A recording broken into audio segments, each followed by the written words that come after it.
Hello dear student, welcome back to VS learning academy. विद्यार्थी मित्रांनो, आज आपण Joule's law of heating as a statement आणि mathematical expression बघणार आहोत. चला तर मग बघूया. Statement of Joule's law of heating. The heat produce in a conductor is directly proportional to the square of the current passing through it, resistance of the conductor and time for which the current flowing through it. हे झालं statement. म्हणजेच काय, एखाद्या conductor मधून जेव्हा electric current flow होते तेव्हा त्यामधून तयार होणारी हीट ही त्यामध्ये फ्लो होणाऱ्या करंटला, त्यामध्ये असणाऱ्या रेजिस्टन्सला आणि त्याला लागणारा वेळ यांना डायरेक्टली प्रोपोर्शनल असते. मग आता आपण हे equation H is equal to I square into R into T म्हणजे जूल्स लॉ ऑफ हीटिंग याचा आपण मॅथमॅटिकल एक्सप्रेशन बघणार आहोत. चला तर मग मॅथमॅटिकल एक्सप्रेशन बघूया. सुरुवात करूया mathematical expression for joules law of heating. सर्वात आधी आपण हे सर्किट बघूया. या इलेक्ट्रिक सर्किट मध्ये जी एनर्जी मिळते, जी एनर्जी कंझ्युम केली जाते ती कशा प्रकारे, ती एनर्जी नेमकी कुठून मिळते? ती एनर्जी मिळते सेल पासून. यामध्ये प्रोड्यूस होणारी जी एनर्जी आहे ती कशी असते? It is the product of potential difference and the charge flow in the conductor. म्हणजे त्याचा आपला पहिलं इक्वेशन मिळतं, energy is equal to VAB into Q.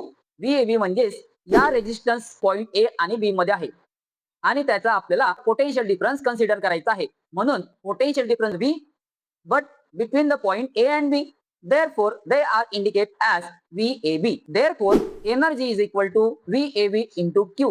This is the first equation. आता यामध्ये कंझ्युम केली जाणारी पॉवर ही नेमकी कशी डिटरमाइन करणार? तर पॉवर म्हणजेच energy consuming per unit time. Therefore formula is power is equal to energy upon time. This is second equation. So substitute the value of energy from equation 1 in equation 2. Obtain the equation P is equal to VAB into Q. It is the value of energy upon time t. But in the case of electric current, I is equal to current is equal to charge upon time. It means that I is equal to Q by T. So from this equation, Q by T indicate as I. So the next equation is P is equal to VAB into I. According to the Ohm's law, V is equal to IR. Substitute this equation in equation number 3. Therefore, we obtain P is equal to IR. The value of V is IR into I. Arranging this equation, P is equal to I square into R. This is fourth equation. Finally, heat is produced in this conductor is the product of power and time. How many power used in the time interval? Therefore, the formula for heat is equal to power into time. Substitute the value of power. P is equal to I square into R and time t.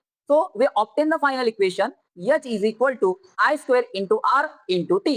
This is Joule's law of heating.